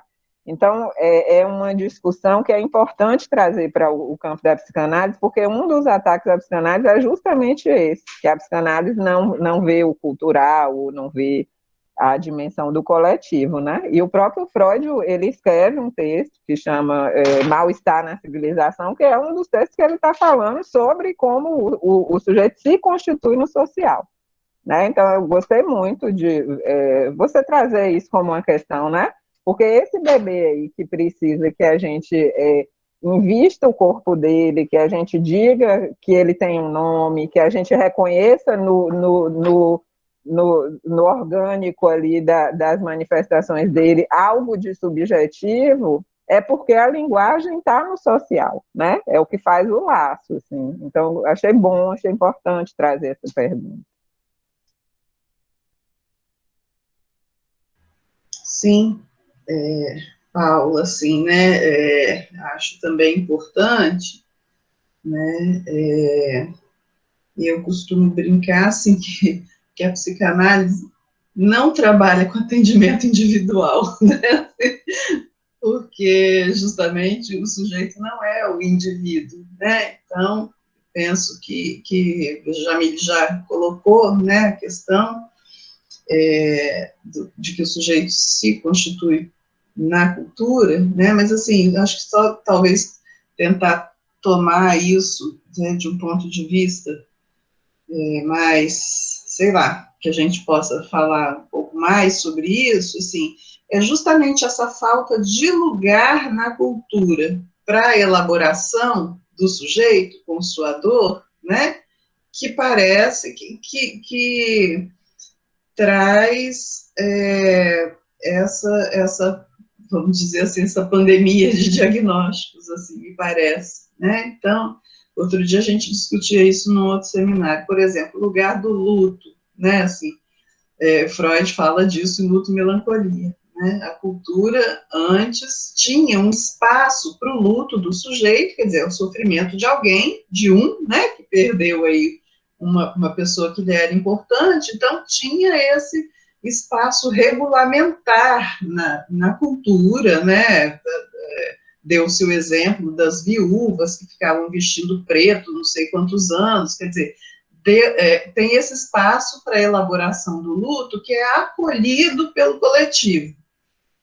Agora, assim, parece que no DSM, um período, que eu acho que é de 2, 3 meses, para definir se o luto é patológico ou não é. Então, assim, né, uma pressa do coletivo sobre o sujeito, né, que cala esse sujeito, né, assim, que, a meu ver, né, traz esses efeitos, né, não estou aqui romantizando que antigamente era melhor, né, é o que é, a cultura é o que é. Agora, o que a psicanálise faz é justamente ler os efeitos disso no sujeito, quer dizer, então, é a cultura que cada vez menos espaço para o sujeito tem, e isso produz efeitos, né, assim, isso produz efeitos, né, mais um dito popular, assim, quanto menos você quer saber disso, mais isso quer saber de você, né, quer dizer, a questão, né, da singularidade do sujeito, do que está recalcado, isso precisa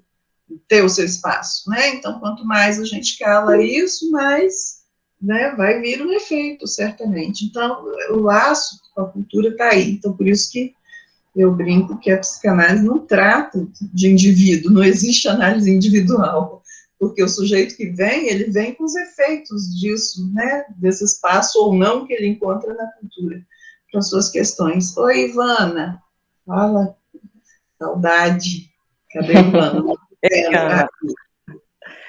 Saudade. Pode falar? Tinha mais alguém inscrito antes? Não, né? Tá, sempre bom te ouvir. Fiquei pensando aqui, lembrando várias coisas, né, na época do ambulatório e tal, e agora eu tô no Capisi, né, agora eu tô trabalhando no Capisi tem uns 2 meses, assim, né, e aí te ouvindo hoje me fez uma questão, na verdade, uma questão que eu já tô com ela, que é da transferência com os pais, né, no atendimento com crianças, a questão da transferência com os pais. É muito comum, né, eu me lembro desde o ambulatório, isso de, por exemplo, encaminhar a mãe, né, sobretudo a mãe, para o atendimento com outro psicólogo, né, para o atendimento com outro analista, quando recebe a criança, né, quando recebe a criança, aí encaminha a mãe para ser escutada com outro profissional. E aí, assim, eu fico pensando, qual é o momento de fazer isso, né, se não é a analista da criança que precisa ir nesse primeiro momento de ouvir a mãe, os pais, né? E qual é o momento, assim, de apontar que precisa de um outro espaço, assim, né? De escuta da mãe. E aí eu trago isso porque agora que no Capisi anda as voltas com isso, peraí que me apareceu uma chamada aqui. Chego aqui, então me pedem para atender a mãe de um paciente, né? E aí, essa questão também que você falou da dificuldade de separação, né? O quanto que nesses casos é muito no concreto da coisa, né? A mãe para de trabalhar, a mãe tem que ficar com o menino na escola, e aí o único momento em que ela pode ser atendida é o momento que o menino está fazendo o atendimento dele aqui no Capisi, né? Já tentou ser atendida na unidade de saúde, mas aí não tem como, porque tem que levar o menino chega nos espaços, ele entra em crise, e aí as crises dele são crises de muita agressividade, ele se bate nos outros, quebra as coisas nos lugares. Então, ou seja, tudo isso vai corroborando para a não separação, né, entre mãe e filho. E aí o atendimento dela só poderia ser no horário que o menino vem aqui no Capisi. Eu falei, ok, né? Então vamos começar por aí, né? E aí, em determinado momento, eu disse a ela, não teria como, né? Talvez no momento que você leva ele para a escola, você vir para o seu atendimento, né? E aí ela disse que não tinha como, porque a escola tinha pedido a ela que ela ficasse o tempo todo na escola, enquanto o menino estava na escola. E o menino tem ficado na escola menos de 1 hora, assim, né? Todo dia. Ela vai, fica lá esperando ele, porque se ele dá uma crise na escola, se ele começa a quebrar tudo, ela tem que entrar e levar ele para casa, né? E aí isso me incomodou demais, umas 2 semanas atrás, que eu fui chamá-la na recepção para poder atender, e aí eu me dei conta disso. Nossa, ela não pode nem faltar ao atendimento. Porque se ela quiser faltar à sessão dela, né, o filho vai ter que perder também o atendimento dele, né? Enfim, muito incomodada, assim, com essa junção, né? De um atendimento do outro. E aí numa semana eu pensei nisso, na outra semana ela chega e aí ela pede para conversar com a psicóloga do filho, né? ao invés de ir para o atendimento dela, ela quis conversar com a psicóloga do filho, né? E aí eu falei com a psicóloga do filho, olha, eu acho que talvez é com você mesmo, colega, assim, né? Talvez ela ainda não esteja no tempo, né, de demandar análise, atendimento para ela, né? E que talvez precise aí você escutá-la em alguns momentos, né? Mas, enfim, me lembrei disso porque como que esses casos na saúde mental, né, assim, enfim, esses casos graves, né, essa questão da junção e separação, né, porque vai muito na via da concretude, assim, da coisa, sabe, da realidade, isso é muito difícil, né, então tem que acompanhar na escola, que é o caso, né? Parou de trabalhar para ficar o tempo todo com o menino, né? Menino que, na verdade, já tem aí 11 anos e está maior que a mãe, né? E tudo mais. E essa transferência, né, com os pais, assim, que às vezes é difícil, né, de manejar, porque também chega demandando por orientação, né, aconselhamento, e o que eu faço, né? E é muito a via da psicanálise, né? Eu gostei quando você falou do ineditismo, que é a criança se encontrar com um outro que não demanda dela, né? Isso, eu gostei da coisa do inédito, porque isso realmente é inédito para a criança e isso é inédito para os profissionais, assim. É da ordem do muito angustiante para o profissional não entrar nessa via da orientação, do aconselhamento, da dica, né? E sair um pouco disso, né? Mas essa questão da transferência com os pais, se você quiser falar um pouquinho mais disso também. Obrigada, gente. Ótimo diálogo. Marina fala primeiro, que a Ana já responde as duas, ou você já quer falar, Olha, Ana? Marina, tem a ver acho a que pergunta. Luísa escreveu também alguma coisa no chat que eu não consegui ler tudo. Se Luísa quiser repetir, depois eu falo. Foi só uma questão mesmo em relação a uma frase que você disse.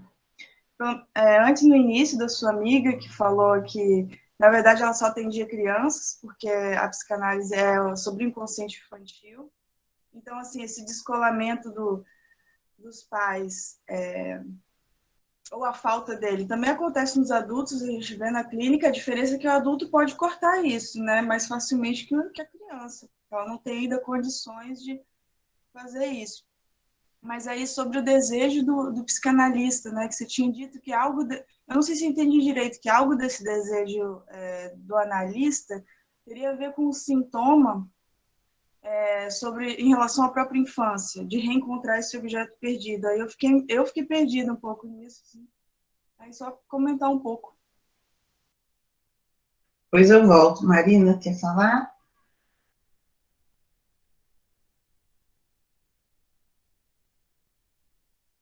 Tem que abrir o áudio, Marina. Esqueci. Oi, agora eu tô. Vocês estão me ouvindo?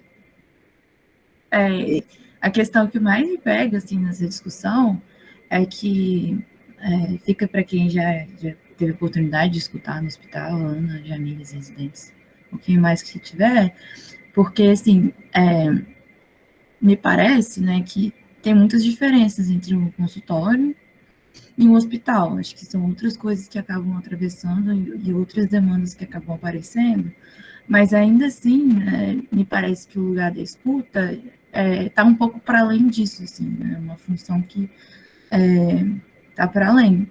Então, não sei, eu só queria perguntar isso, assim, né, se vocês puderem falar um pouco mais sobre essa questão, sobre essa questão que a escuta é uma função, mas podem aparecer diferenças aí entre uma clínica, um consultório, um hospital, uma instituição. Essa é uma questão para mim, pelo menos, que me inquieta um pouco. Não sei se deu para entender alguma coisa do que eu falei, mas é um pouco por aí. Eu vou deixar para a Jamile. Quer falar, Jamile? Pode falar, depois eu te complemento e a gente fala junto. Tá bom. Então, Ivana, né? Ivana, que questão importante assim, que você traz, né? Essa questão da indicação, né? De um dos pais para que ele seja escutado, né, assim. Eu não sei, acho que é claro que primeiro a considerar aí é o caso, né, é sempre o particular de cada caso. E segundo, eu penso que essa indicação, assim, de um modo geral, se dá para a gente falar alguma coisa de modo geral em psicanálise, mas assim, que essa indicação só deve surgir quando surgir uma questão, né, da parte deste sujeito, assim, né, desse pai ou dessa mãe, assim, é quando surgir daí sim você encaminha, né, e é isso, eu acho que não é a gente que faz essa separação, a gente só aposta que isso vai ser possível a partir da elaboração de cada um, né, da mãe, da criança, a gente não consegue, a gente operar essa separação, né, não dá para injetar desejo no outro, sim, a gente só pode apostar, me parece, né, que isso possa se dar a partir das elaborações, das escutas. Eu acho aí que você tem bastante razão, né, nisso, de que muitas vezes é o caso, sim, de estar escutando a mãe junto da criança, quando essa separação não se faz possível naquele momento, às vezes é o caso, sim, me parece, né. Você falando, eu lembrei de um caso do ambulatório, né, que era semelhante, que a mãe vinha, mas a criança, né, que era quem eu atendia, mas a mãe vinha falar, sem ser chamada, às vezes entrava na sala junto com o menino, né, e um dia, era uma salinha lá em cima do ambulatório, né, e tinha uma mesa, né, e eu de um lado da mesa e ela do outro, e o menino deitou em cima da mesa, entre eu e ela, olhou para ela e falou: mãe, a doutora Ana é minha psicóloga, né, assim, falou para ela isso naquele momento, assim, era um menino, na época devia ter uns 8 anos, né, e daí a gente teve que se haver com isso, porque a mãe não cedia também dessa demanda, né, de falar comigo, e aí naquele caso específico, foi o caso de negociar mesmo com a criança, né, que era importante para ele também que a mãe tivesse esse espaço para falar que isso ressoava nele também, né, claro que eu não falei com essas palavras, mas daí foi possível, né, o manejo naquele caso específico, naquele momento, por essa via, né, mas é isso, assim, né, não dá para terceirizar a demanda, né, de uma escuta, é quando parte do sujeito mesmo, me parece, né. E daí, bom, agora eu esqueci, Luísa, sim, a questão do sintoma, né, não, o desejo do analista não tem a ver com sintoma, né, isso é uma questão que essa autora Leda Bernardino coloca, assim, para que o analista se pergunte se não é isso, né, do sintoma, no lugar do desejo, né, pelo menos foi o que eu entendi do que eu li, assim, né, desse sintoma está comparecendo aí justamente diante de uma impossibilidade de lidar com o real da clínica, né, esse sintoma como uma resposta, não é o desejo do analista, pelo contrário, né. E aí, Jamília, a questão do hospital, do consultório. Ah, tá. Não, acho que eu concordo com isso que a Ana trouxe, assim, a gente precisa, gostei muito também da questão, eu esqueci o nome dela que ela trouxe, do CAPES lá, porque é difícil mesmo, né, a gente conduzir isso, né, nesses casos muito graves, que às vezes essa mãe perde um lugar de mulher, né, como você colocou lá no caso, ela não tem um tempo para ela nessa história aí, e aí você foi na via de sensível a isso, ofereceu espaço de escuta. Gostei muito das questões que isso te suscitou, acho isso tão importante a gente ficar atento às questões que são suscitadas também, né, pelo a aposta que a gente faz ali no trabalho, no dia a dia. E concordo com a Ana, é a cada caso, né? E isso também é muito importante, de que a demanda não pode ser da gente, porque aí eu acho que entra um pouco também da questão da Luísa, né? O desejo do analista não é colocar no lugar do desejo do paciente, né? Eu não posso ser quem diz qual é o desejo do paciente, né? O desejo do analista é o oposto disso, inclusive, é a gente se anular ali para que esse desejo surja pelo paciente, né? Que ele possa, o sujeito possa colocar uma questão. E aí, Marina, eu acho que é dentro disso aí que está a diferença. Eu acho que você é sensível a isso, que a escuta, ela a clínica é a escuta, né? Mas tem a particularidade do que é isso quando o sujeito vem te demandar no consultório, né? Que eu acho que entra em todas essas questões aí que a gente está discutindo, né? Um sujeito, porque às vezes a gente faz isso com os pais, que a Ana chama de pedagogização, a gente supõe também ao pais esse desejo, né? Então não é só a criança que chega para o atendimento sem alternativa, às vezes a gente faz isso quando encaminha o pai num momento muito cedo, ou num momento sem um trabalho de elaboração, que ele possa criar uma demanda para ele, né? Então, isso a gente tem que estar atento, assim. Como que isso aparece no hospital? Isso aparece no hospital, as residentes, elas trazem muito isso para a supervisão, assim. Eu fui atender a mãe, mas ela só fala dela, ela não fala da criança. Ela não fala do porquê que a criança está internada, qual que é a dificuldade. Vocês estão me ouvindo? Que eu acho que minha internet também é instável, mas está dando para ouvir? Tá sim, Jamile. Então, é aí, sabe, Marina? Quando aqui a gente encaminha os pais para um acompanhamento, quando a gente percebe isso, assim, que ela vem, como a Ana falou, né? A mãe vem falar dela, e aí a gente não consegue entrar muito no qual é a questão da internação da criança, que são essas particularidades também. Não é que a gente não vai ouvir as questões que têm a ver com a vida do sujeito, mas ele está internado, então eu preciso saber quais são as questões que essa internação coloca, né? A gente vai falar um pouco sobre isso semana que vem né, Ariane? Que eu vou trazer um pouco mais sobre isso, como isso se coloca no contexto do hospital, mas a diferença para mim tem a ver com isso também, que a Ana já sinalizou, né? Assim, a escuta, ela é clínica, seja no consultório, seja no hospital. Agora, no hospital, a demanda é nossa, né? É nós que nos colocamos ali disponíveis para ir ouvir. E, às vezes, é o único jeito desse sujeito ter notícia que ele pode ter acesso a um trabalho, que aí, quando sai, pode ser um trabalho, né, de uma escuta num ambulatório, num serviço, ou até mesmo num consultório, né? Então, mas aqui no hospital a gente não faz isso. Né? O que pode acontecer aqui é que dessa primeira escuta surja essa demanda para um trabalho clínico para aquele sujeito, né? Então aqui a gente dá uma notícia disso, recebe um pouco, mas a diferença está aí. Agora, para mim, pelo menos, a escuta ela é clínica, seja no hospital, seja no consultório, né? Óbvio que a intervenção é de outra ordem, porque você não vai fazer análise de paciente em hospital, né? Aqui o que a gente pode dar é a chance do paciente ter uma notícia, né, ou do familiar, ou quem seja, que é possível fazer um trabalho, fora de levar suas questões, endereçar.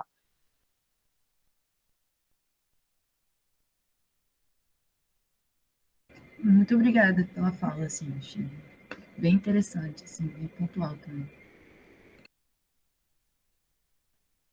Jamile, a gente vai te ouvir mais, sim, semana que vem. Hoje mesmo eu vou divulgar, né? Já está pronta, a Lara Belfi está aqui, ela que faz o cartaz sempre, né? Então, nossa artista aqui.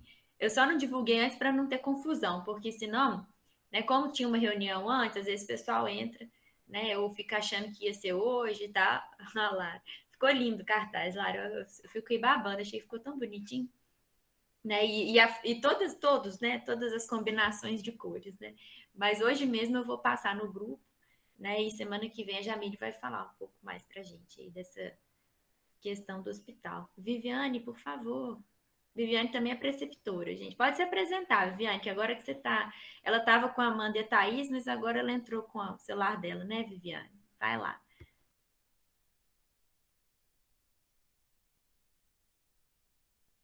Aliás, gente, só porque enquanto a Viviane tá ligando o microfone, que eu não sei se ela ligou ainda, ou se ela tá falando sozinha, que acontece de esquecer de ligar, a Viviane já estava no grupo com a gente algumas vezes, não sei se vocês se lembram, mas no início do grupo ela participou, né? Então, só para lembrar aqui que ela já esteve aqui com a gente algumas vezes. Pode falar, Viviane, não esquece de abrir o microfone.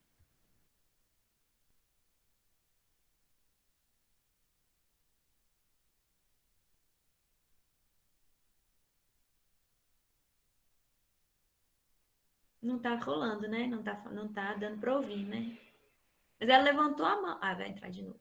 Tá com problema no áudio. Vamos esperar um pouquinho. Estão me ouvindo agora? Sim, sim. Problemas técnicos aqui, que eu estou no computador, mas aí o microfone no computador não funcionou, aí eu entrei no celular, a internet está ruim. Enfim, percalços aqui do hospital. Mas eu queria só compartilhar um pouquinho da experiência, assim, que é na neonatologia, né? Que é o anterior a essas experiências que vocês já estão falando com a criança grande, né? Que lá o nosso público maior é a mãe e o pai, né? E é endereçar nesse bebê já a sua posição de sujeito, né? De separar ele desse lugar de objeto, mas ao mesmo tempo o foco do nosso trabalho vai em torno desse vínculo, né? Do pai e mãe com este bebê, né? De trabalhar esse desejo dos pais para esse bebê, para esse sujeito que vai vir a ser, que no primeiro momento, devido à prematuridade ou alguma má formação, alguma síndrome, existe uma quebra, né, de expectativas quanto à chegada desse bebê, para depois ter que dar conta, né, de se vincular a esse bebê diferente do que era imaginado, do que era esperado, né, para apostar, né, como alguém falou que eu não lembro agora o nome, né, das pesquisas, dos artigos que diz, né, do quanto esse não investimento vai comprometer a sobrevida do bebê. Mas mais que isso, a gente vê na prática o quanto esse investimento vai garantir uma qualidade nesse relacionamento também, né? Não só a sobrevida, mas a qualidade desse sujeito, do quanto esse vínculo que a gente vai trabalhando, fomentando aqui durante a internação, né? Hoje mesmo a gente atendeu 2 casos de extrema dificuldade das mães de ficarem com os bebês aqui. Os bebês já poderiam ter tido alta, mas as mães não conseguem permanecer no espaço hospital, né? Justamente pela dificuldade que é estar no hospital. Não por estar enquanto mãe desses bebês, mas o quanto foi traumático, né? Passar pelo hospital, pela prematuridade. Então, hoje a gente tem até um formato diferente. Antes a UTIM ficava no mesmo andar que a maternidade. Hoje fica em outro prédio, né? No prédio da pediatria. Então, o fato delas passarem pela mesma porta, né? Vai trazer essas lembranças e esses momentos traumáticos, né? Que foi o parto prematuro e o quanto isso é difícil para elas conseguirem entrar no hospital. Então, o problema não é estar lá com os bebês, mas o quanto é difícil estar nesse lugar, assim. E aí, a gente fez todo um trabalho, né? Uma paciente é minha, outra é da residente, mas a gente fez todo um trabalho em conjunto, né? De escutar essa mãe, do quanto é difícil vir, né? E de tudo, todas as dificuldades delas, toda a história de vida que vem, né? Com cada pessoa que entrar no hospital, né? Para a gente é muito corriqueiro estar no hospital, mas para outras pessoas a experiência, né? Traz memórias aí não tão boas. Afinal, ninguém vem para o hospital, né? Por uma boa razão, né? E é o que a gente também tem que lidar com quando o bebê vai para a UTIM, que é justamente isso, né? Vem para um parto, para uma expectativa, né? Até às vezes um bebê termo. A gente também tem casos, né? Lá na UTIM, inclusive essa semana, bebês termos, grandes, e que tiveram que entrar, né? Na UTIM menos de 24 horas depois. Então, também é todo uma necessidade de trabalhar esses pais, né? Então, é um pouco disso, assim, de apostar nesse vínculo, né, para a permanência dos pais e também para o desempenho do bebê. E aí, depois, quando cresce, a gente vai separar, né, um pouco esse vínculo, que no primeiro momento é tão importante. Lógico, sem desconsiderar, né, a subjetividade de cada um, o sujeito nessa relação, mas queria só compartilhar um pouquinho dessa experiência. E, Ana, mais uma vez, um prazer te escutar, né? Lembrei aqui do nosso tempo, Ivana também, minha colega de ambulatório, né? Estive aí estudante neste ambulatório. E também achei muito legal você falar, né? A gente vem batalhando sobre nomear esse bebê pelo nome dele, mas, de fato, é RN de Isabela, mas não chama mãe pelo nome Isabela, é mãe, né? É mãezinha. E eu achei fantástico, assim, porque eu, particularmente, nunca tinha me dado conta disso, né? E é muito interessante. Mas é isso que eu queria compartilhar com vocês. Bom te ouvir também, Viviane. Bom. Lara, né? Que falar. Então, boa tarde, né?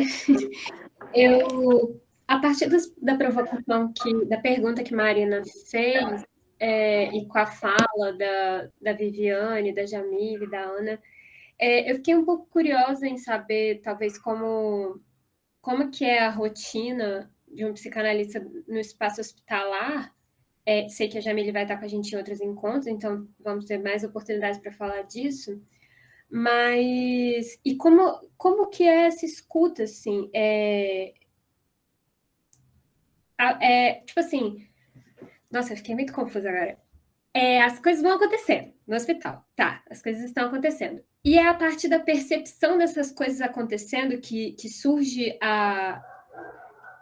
qual é o ponto de partida para essa escuta, assim? É uma demanda do paciente, da mãe? É uma coisa que já está dada, que faz parte de um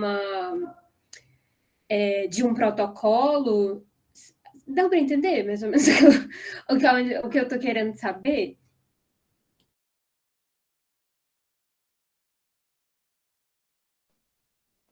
Deu sim, Lara. Eu acho que você já respondeu aí. Pode ser qualquer uma dessas vias, né? Pode ser uma demanda do familiar, pode ser uma demanda da equipe, pode ser uma percepção do psicólogo também, quando ele vai ali na visita, ou a partir de alguma coisa do caso que chama atenção, né? Então, tem várias vias de acionamento do psicólogo. A gente vai falar mais sobre isso, né, na semana que vem, assim, especificamente da pediatria, né? Mas eu acho que não muda muito no hospital, não. A gente criou os protocolos, mas os protocolos para a psicologia é justamente dizendo isso que eu estou te dizendo, né? Que as vias de acesso são ou a demanda espontânea, ou a solicitação da equipe, a percepção do psicólogo, né? E aí, em cada caso, é uma situação que se desenrola, né? Eu acho que a gente pode discutir alguns casos. A ideia do trabalho, adiantando um pouco aqui, é falar justamente disso que você está perguntando, né? Como que se dão essas relações do psicanalista dentro do hospital,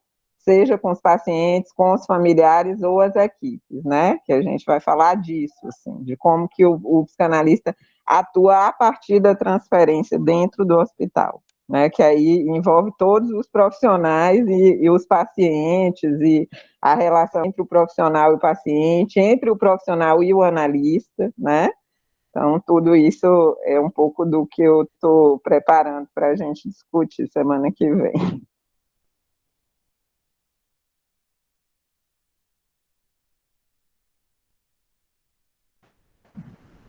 Vou falar agora, então. Aproveitar um pouco esse finzinho ainda para poder colocar aí um pouco para a Ana as coisas que eu fiquei ouvindo. Gostei muito da sua fala, Ana, e fiquei, né, eu que tenho aí essa entrada na psicanálise pela via da educação, as minhas questões vão mais ou menos nessa direção, né, a forma que eu fiquei discutindo. Mas eu achei legal porque Acho que você trouxe essa questão, né, do desejo do analista, né, e de como que isso teria alguma especificidade ou não no atendimento das crianças. E é interessante até porque você falou desse texto da Leda, que eu não conheço, não li esse texto, mas eu me lembrei de ouvi-la falar uma vez, né, de uma coisa que a Ariana também traz muitas vezes nas nossas discussões, né, de como muitas vezes o analista atendendo crianças pode deslizar, né, ocorre desse, vamos dizer assim, né, de deslizar para um lugar de educador, né, como estar diante da criança muitas vezes coloca isso, né. E aí achei, né, que a sua fala para mim me trouxe muito essa questão de como sustentar a função analítica, assim, né, como se sustentar no lugar de analista, né. E aí eu fiquei também, achei muito interessante isso que você traz, né, bom, que acho que é para responder isso, você traz essa coisa de apostar na criança como sujeito, antes de mais nada, né, mas eu fiquei pensando muito nesse ponto, né, dessa especificidade de que a criança, ela é trazida, né, então, de certa forma, tem uma demanda, né, desse adulto que traz a criança, né, e aí até fiquei pensando num diálogo, talvez, com o que a gente vem conversando a partir, né, das apresentações da Ivana e da Marcela e da Renata, do trabalho no CAPS infantil, né, sobre essa questão que muitas vezes essa demanda que o adulto traz, né, quando traz a criança, vamos dizer assim, ajude a educar, né, me ajude a educar essa criança, né, e aí esse adulto até fico pensando que são os pais, muitas vezes, mas também é a escola, né, quando a escola encaminha essa criança, muitas vezes nesse sentido de me ajude a educar, né, e acho que daí, enfim, fiquei pensando como é importante isso que você traz, de como sustentar uma resposta aí, né, onde se insista numa função analítica, né, mas como muitas vezes a gente resvala e tem que lidar com essa angústia, assim, né, dessa demanda, né. E aí, você falou, né, dessa questão de como a criança passa, não só a criança, né, mas ela talvez, você falou, né, de uma forma muito, não sei o que seria, assim, muito vigorosa, talvez, muito potente, né, com essa pergunta de pode o outro me perder, eu fiquei pensando muito nisso, e você falou dessa coisa de que esse outro, né, precisaria estar num lugar também onde é possível que ele não responda não, né, não posso perder, né, para que a criança possa.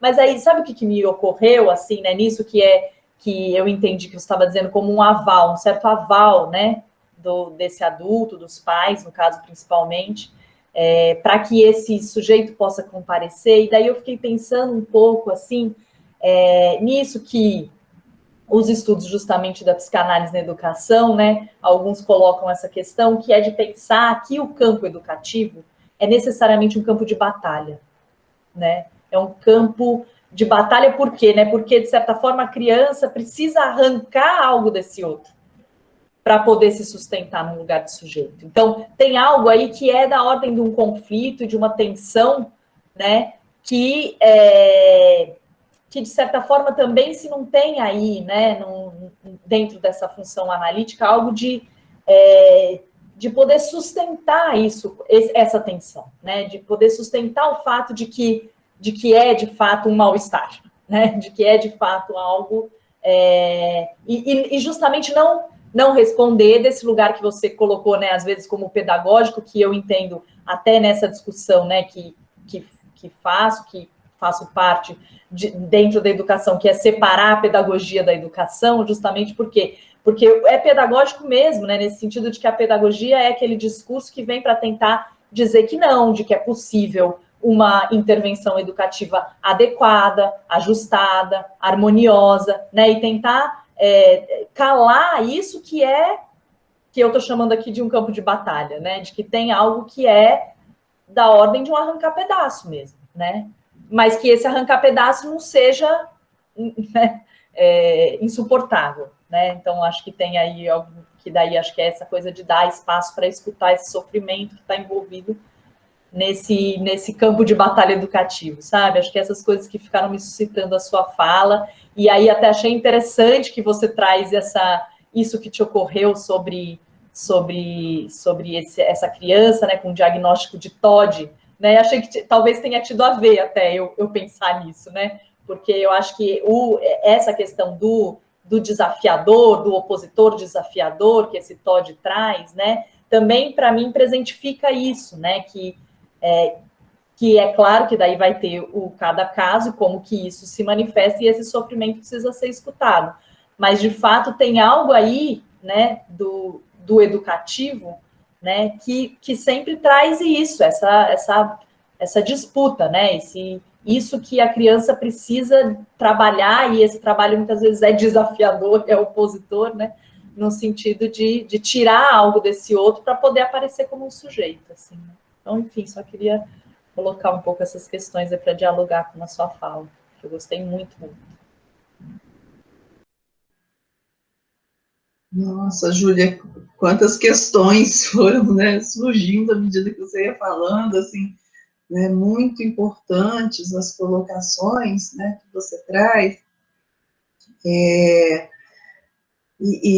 Bom, educar, psicanalizar e governar, como diz o Freud, são as profissões do impossível, né? Assim, são as profissões do impossível, mesmo nesse sentido, né, de que essa falta vai necessariamente comparecer, né? Quer dizer, eu psicanalizar é o lugar de acolher essa falta, né? E só a partir do sujeito estar posicionado nesta falta que ele consegue, né, acolher, nesse lugar vazio.